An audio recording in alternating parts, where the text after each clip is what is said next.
Bueno, pues permitidme que presente a Laura San Martín Vela, que es logopeda en el Colegio de Educación Especial Isterria desde hace 19 años. A lo largo de este tiempo se ha formado en comunicación, en sistemas alternativos y aumentativos de comunicación, metodologías sensoriales, conducta, sobre todo apoyo conductual positivo. También ha participado en varios proyectos de innovación en los cuales siempre ha tenido gran importancia la comunicación, como la tiene en este proyecto de sensibilización sanitaria, del cual vamos a presentar su experiencia. Y ya aprovecho para meter aquí también pequeña cuña. Ella realmente sí viene de Navarra y nos ha hecho un favor tremendo esta tarde, porque al principio nuestra idea era traerla de manera online, traerla en streaming, pero se animaron y dijeron, no, que voy yo y estoy allí presencialmente. Así que muchísimas gracias, Laura. A vosotros. Para pasar, vale. No, muchísimas gracias a vosotros por invitarnos, por que queréis que os contemos lo que hacemos, a todos vosotros por venir y a quienes estáis en streaming escuchando, pues también, por supuesto. Os voy a hacer una pregunta. ¿Vosotros alguna vez habéis tenido algún dolor y no habéis sido capaces de decir qué os pasaba? ¿Habéis ido al médico y que nada, que no se entendía qué es lo que pasaba ahí? ¿O habéis tenido ese dolor y no erais capaz de identificarlo ni vosotros mismos ni quienes os rodeaban? Esto puede parecer una cosa extraña o puntual, pero a las personas con discapacidad intelectual les pasa en muchos momentos. Y de eso vamos a hablar aquí, de ese dolor invisible. Vengo del Colegio de Educación Especial Isterria, es un colegio concertado en Navarra. Y bueno, nuestra filosofía es dar una formación integral al alumnado y ofrecerle un mejor futuro. Actualmente, a ver, ¿no pasa? Sí, cuesta un poco, ¿no? Ah, vale. Actualmente estamos 95 profesionales para atender a más de 100 alumnos y alumnas. Y lo clave es que no hay un perfil único, como os pasará seguramente en muchísimos centros y colegios de educación especial. Hay perfiles muy diversos, muchas maneras de aprender, muchas necesidades de apoyo diversas y muchísimas maneras de comunicar. Y aun con toda esa diversidad comunicativa hay muchísima gente que no es capaz de expresar el dolor. ¿Y qué ocurre cuando no sabemos expresar el dolor? Pues que se interpreta mal. Y ocurre lo que solemos llamar el efecto eclipsador. Es decir, que atribuimos todo lo que le pasa a la persona a su discapacidad. Y entonces eso da lugar a diagnósticos erróneos, falta de atención a problemas reales.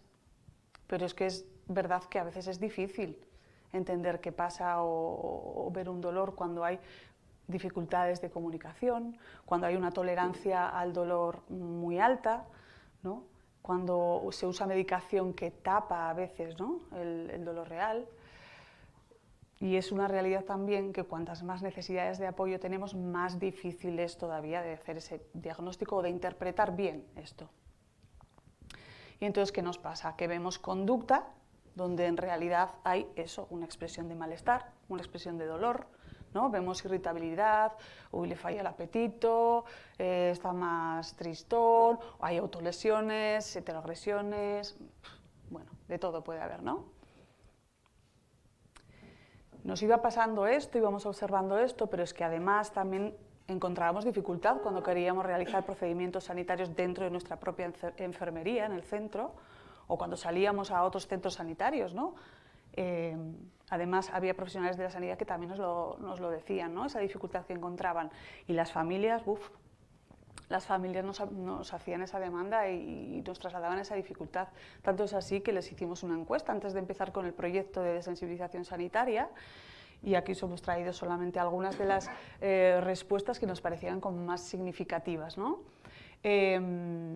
Por ejemplo, nos llamó muchísimo la atención que esperábamos que generara mucha ansiedad una analítica de sangre, pero es que la misma ansiedad genera la espera.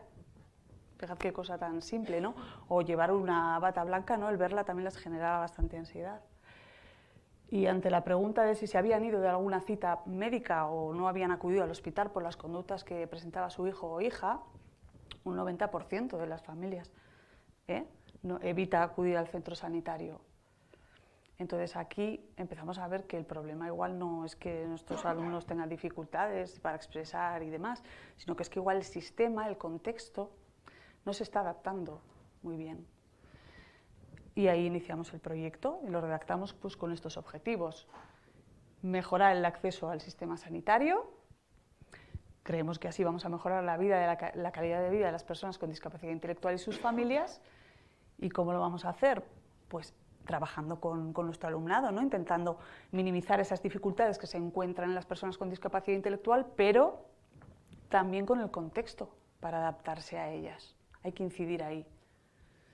¿Y cómo lo vamos a hacer? Pues con lo que sabemos hacer, metodologías educativas, comunicativas, psicológicas, terapéuticas, innovadoras, todo lo que hacemos en el colegio para otro tipo de aprendizajes, vamos a volcarlo en la salud, ¿no? Vamos a aplicarlo en la salud, que al final es lo que sabemos hacer. Os cuento un caso. Niña de 15 años, diagnosticada de TEA. La profesora empieza a observar que, la tutora, que está como más decaída, más irritable, más irascible, busca mucho estar sola y cuando hay una mínima exigencia aparecen conductas de gritos, intentar escaparse del colegio, mobiliario, heteroagresiones, en fin. Se empieza a hacer un registro para ver qué ocurre y sí que coincidía con los días después de la menstruación. Se reúnen el equipo, tutora, enfermera, psicóloga, tal, y empiezan a revisar informes anteriores. Parece ser que es un historial de ella, parece ser que ha tenido anemia en otras ocasiones, entonces se solicita al médico de cabecera una analítica, pero no les parece oportuno. Entonces, paralelamente, desde salud mental, suben el Risperdal, le meten un antipsicótico, pero no hay ninguna mejora. Bueno, sí que le recomiendan también pues, que reduzca las horas de tabletas, que salga un poco más a la calle y demás, pero bueno, no se notaba nada. Así que nosotros seguimos RQR observando, haciendo informes y al final tenemos la suerte de que el médico de cabecera accede y le hace una analítica, que salió una anemia severa. Le empezaron a tratar con hierro y como a los 3 meses o así se empezó a notar la mejoría. Tanto es así que redujeron el Risperdal, quitaron el antipsicótico. Otro caso, alumna de 21 años. Tras el COVID empieza a empeorar su salud, empieza a faltar más al colegio y cuando viene acude mucho a la enfermería, pero ella no es capaz de expresar que le duele algo o el malestar. Hay muchos picos de autolesiones, muchos golpes en la cabeza y con la ayuda, con la medicación de psiquiatría no hay mejora. Sí que se nota cierta mejora poniendo hielo en la cabeza y con ibuprofeno. Entonces otra vez empezamos a indagar qué está pasando aquí, algo pasa y vemos que hay personas que durante la menstruación tienen dolores de cabeza, migrañas. Y eso es lo que íbamos viendo en el registro.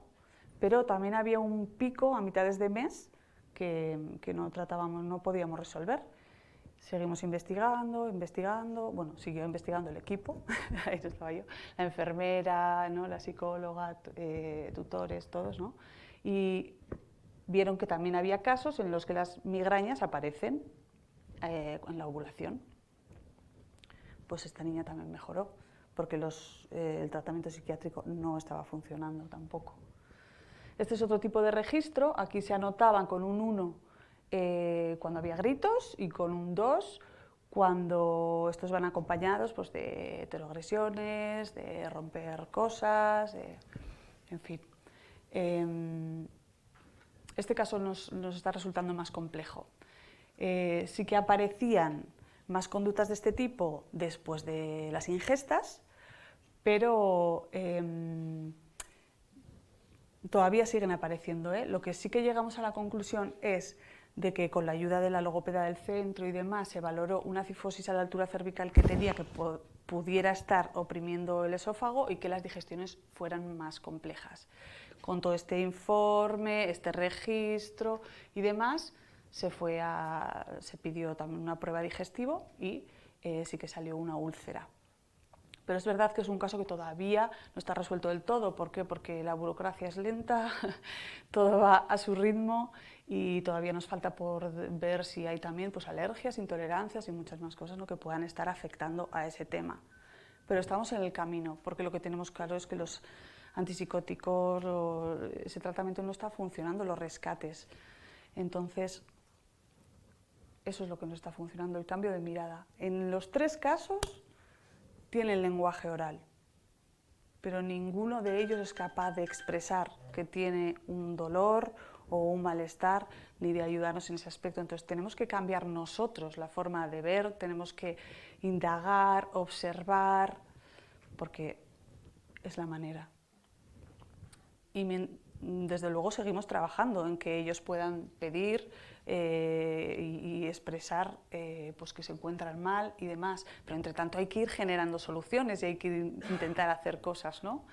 Entonces, tenemos un programa de sensibilización en el colegio, está dentro de la programación anual de centro, es la manera de que, ¿no?, los objetivos de trabajo estén ahí, en este ámbito, y hacemos un montón de cosas, pero entre ellas está la formación en la universidad al grado de enfermería, a centros de salud y demás, y ahí les contamos un poco las cosas que nos están dando resultado y que algunas de ellas las vamos a trasladar aquí también, porque la idea es que lo que funciona ahí pues, se pueda replicar en otro lugar y que con esto ayudemos, ¿no?, a las personas con discapacidad intelectual y al entorno a que se adapte y sea más accesible. Por ejemplo, la metodología SNUSLEM, que ya conoceréis. En el colegio tenemos las SNUSLEM, pero por lo que apostamos es por la metodología SNUSLEM 24 horas. ¿Por qué? Porque al final trabajan la parte emocional, trabajan ese ajuste sensorial y va muy de la mano a la hora de hacer procedimientos sanitarios y demás, ayuda un montón y sobre todo porque es replicable.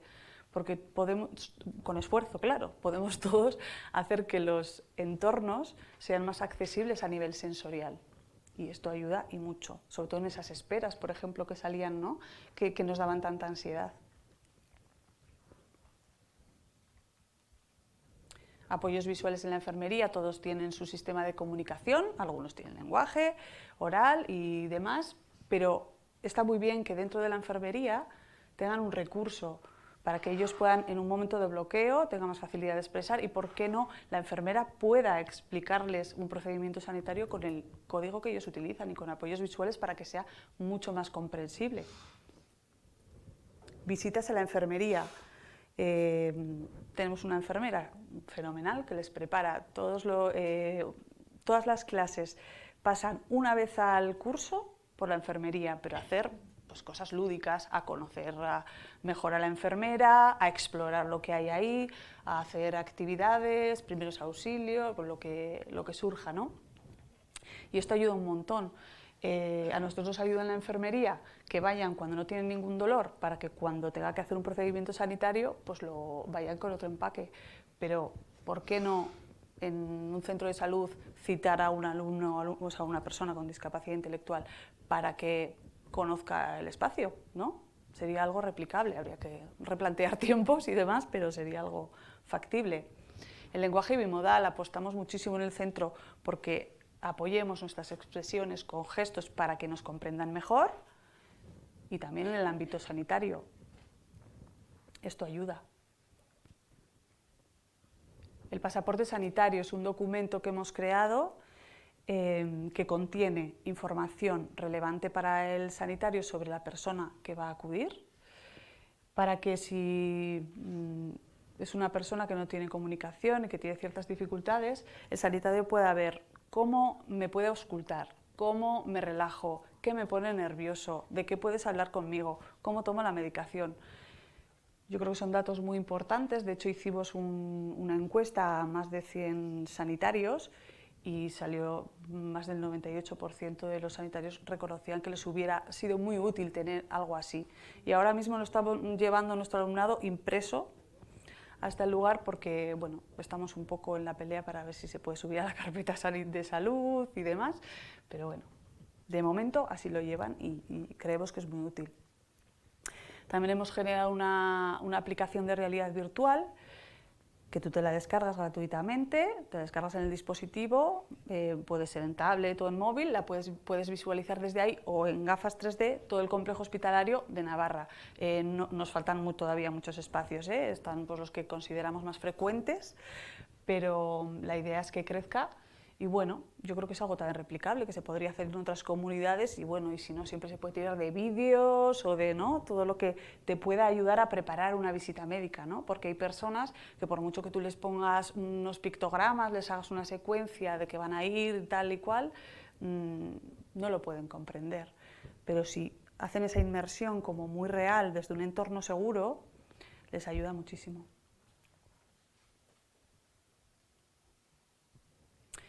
Y la escala Likert, que lo que hicimos es, bueno, pues todos los ítems que queríamos trabajar o que veíamos que teníamos dificultad, los hemos ordenado de menor a mayor dificultad y así podemos programar eficazmente el trabajo cuando queremos hacer una desensibilización individual y además poder hacer una evaluación, ¿no? Pues como es en el caso de Ibai, que inició, fíjate, casi todo el rojo y ya que mejoró. Todavía le quedan cosas por hacer y no todos los casos avanzan tanto, pero bueno. Y lo más importante de todo es trabajar en red, trabajar en equipo. Porque es que todos los registros que os hemos enseñado, la aplicación de todo el SNUS, los apoyos visuales, todo, si no tenemos los superprofesionales implicados que tenemos en la comunidad educativa de Isterria, desde educadores, educadoras de residencia, tutores, todo el mundo está implicado. Luego un equipo motor, ¿no? Que es el que mueve el proyecto, pero si no trabajáramos de la mano es que no conseguiríamos la mitad de cosas. Y también tenemos que nuestros colaboradores externos, claro, porque de nada serviría que nosotros trabajemos en el centro escolar todo lo que hacemos, que aquí os hemos traído una pincelada, pero se hace un montón de trabajo, si luego cuando vamos al centro sanitario externo no saben lo que tienen que hacer. Y es que además no tienen por qué saber, porque yo quizá he estudiado enfermería, pero no tengo por qué saber tanto, ¿no? Sobre cómo es la comunicación en discapacidad intelectual y demás, ¿no?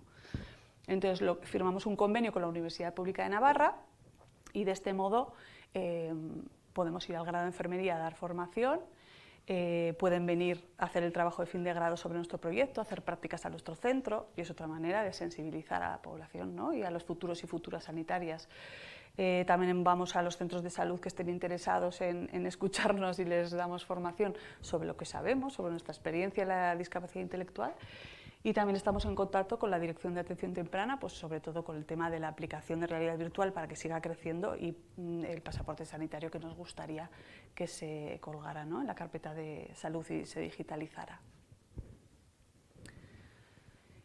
Y como me queda poco tiempo, no quisiera terminar sin hacer una reflexión que yo creo que ya la hemos ido haciendo por el camino, ¿no? Del impacto que tiene en la vida de una persona que no hagamos un buen diagnóstico, de lo importante, ¿no? De cambiar la mirada y de que si ellos no son capaces de decirnos, pues nosotros tenemos que indagar, investigar, registros, lo que haga falta para poder diferenciar realmente si es conducta o es dificultades o malestar. Y que humanizar la atención sanitaria pues no es una opción, sino que es una responsabilidad y nosotros como personas que estamos en contacto con personas con discapacidad intelectual y que tenemos experiencia, pues que podemos aportar, yo creo que un granito de arena, no, mucho más, un montonazo. Entonces, por mi parte, yo ya termino la presentación, pero si hay tiempo, había traído un vídeo donde se hace un pequeño recorrido de un trabajo con una persona, porque hacemos mucho trabajo individual, pero luego lo de grabar y eso, pues se nos va. Pero algunos casos hemos ido grabando y entonces me van a dejar poner el vídeo. Perfecto.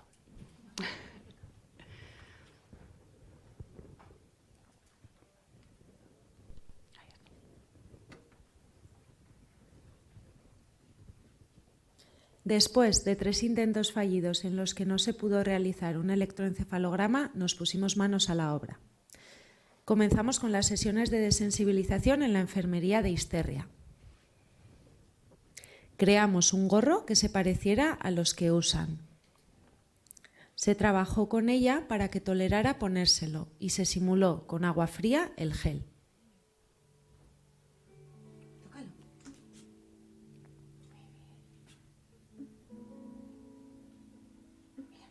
¿Ponemos?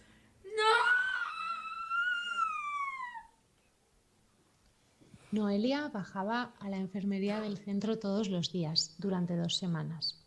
Comenzamos con que tolerara ponerse el gorro, que en un primer momento fue un gorro de piscina con unas cuerdas. Le generaba mucha angustia, miedo y su manera de expresarlo era mediante gritos. Le ofrecimos elementos regulatorios que le gustan como pelotas sensoriales, bolas de gel. Conforme transcurrieron las sesiones, Noelia se miraba en el espejo, incluso peinaba las cuerdas. El siguiente paso fue comenzar a aplicar frío simulando la sensación que el gel que utilizan en la prueba les produce, porque era el principal motivo por el que rechazaba la prueba. ¿Frío? ¿Está frío? Genial. Sí.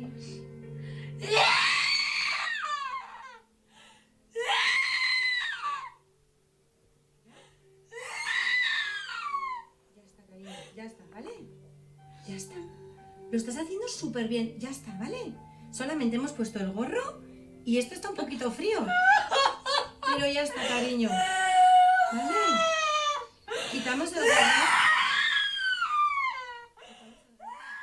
Al principio gritaba, incluso presentó algunas alteraciones de conducta, pero poco a poco lo fue tolerando y colaboró en aplicar el gel en la cabeza. Una vez que ya lo toleraba en el centro, llegó el día de la cita en el hospital.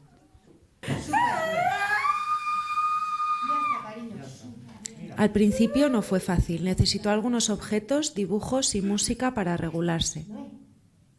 Súper bien. Súper bien. Súper. Súper. Bien. Bien. Súper bien, Noelia. Mira. Súper bien. Ya está, cariño. Ya está. Súper bien. Mira. Súper bien. La frase súper bien la repiten constantemente porque a ella le regula un montonazo. Entonces es un poco canso, pero es lo que necesita escuchar. Súper bien, Noelia. Muy bien. Me gusta aquí. Mira, pienso. Noé, muy bien. Me gusta tanto. Vale. Ya está, Noelia. En principio ya está. Noé. Hola. ¿Qué tal estás? ¿Estás bien? Bien, pues nada, gracias al Colegio Isterria, pues han podido mi hija poder someterse a la prueba de epilepsia y ha salido todo muy bien. Intentamos 2 o 3 veces antes en el hospital, pero no pudo ser. Y gracias a eso, pues ella ha podido pasar la prueba sin ningún problema y todos muy contentos. 3 intentos fallidos con mi hija, se ponía muy nerviosa y no podía ser, empezamos a trabajar con el colegio. Sí, poco a poco fue aceptando el gorro y el frío, y entonces pudo hacer perfectamente la prueba. Qué bien. Genial. Y ahora pasamos una toallita húmeda para limpiar el gel. Sí. Igual si es fría, bueno, a ver. Noelia, mira. Limpiar. ¿Limpiamos? No, es el de Espera que ¿Cómo lo has hecho? ¿Súper? bien. Las sesiones de desensibilización en Isterria, el acompañamiento, la comprensión y colaboración de las profesionales que le atendieron. Todo ello ayudó a que Noelia pudiera realizar la prueba porque comprendía en qué consistía, se sintió acompañada y se respetaron sus tiempos. Era una prueba súper importante para ella, era para descartar si había epilepsia o no. Todo lo que se trabajó en Isterria fue fantástico, pero si no hubieran dejado entrar a los acompañantes y llevar todo lo que llevaban y tal, tampoco hubiera salido bien. O sea que está súper bien nuestro trabajo, pero necesitamos la colaboración, porque si no es muy difícil. Así que nada, aquí estamos para eso, para pelear. Muchas gracias.